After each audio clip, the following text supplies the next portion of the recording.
Видеооко Анусплав находится в библиотеке поселка Комсомольск на Печоре. Раньше библиотека была в другом месте, сейчас в этом, где находится ИКЛОП. Здесь мы сотрудничаем уже некоторое время с Надеждой.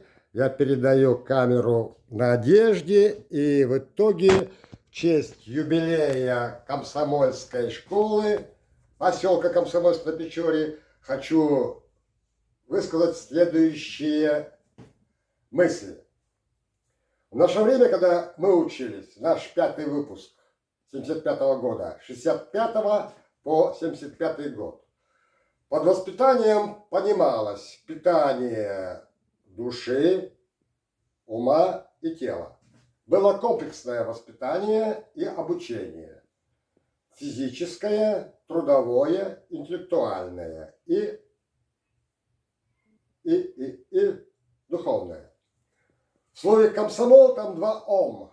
Ом, ом, ом. К отцу матери идем. Так переводится коми.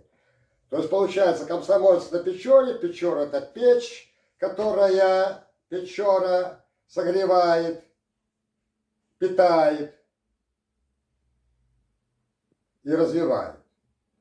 Я хотел бы, чтобы наши потомки знали о том, что Комсомольск строили в основном комсомольцы из Кубани с красными комсомольскими путевками. Здесь были еще комсомольцы с белыми комсомольскими путевками и другие.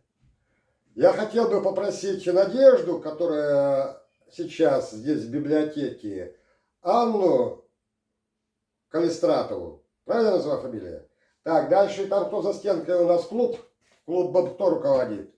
Руководила, и мы сотрудничали с Натальей Мигурской, а сейчас девушка по имени... Разганова Светлана. Светлана Разганова.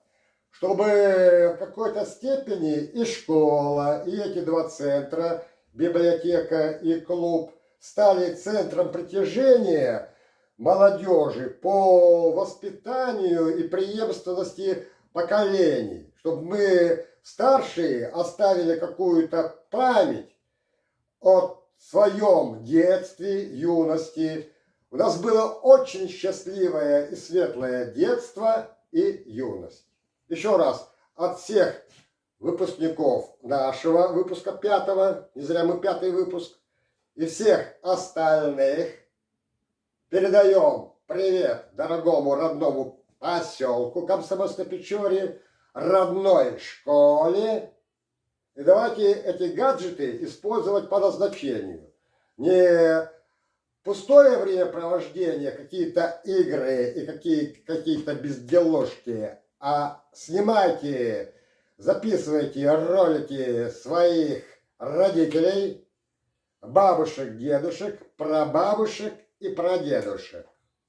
И давайте жить по понятиям, те, которые были у наших пращуров, у наших предков. В частности, борода – это богатство рода, это сила мужская. Девичья коса, девичья краса. И цель жизни заключается в том, чтобы достойно прожить и продолжить свой род. Благодарю за понимание и внимание. Спасибо.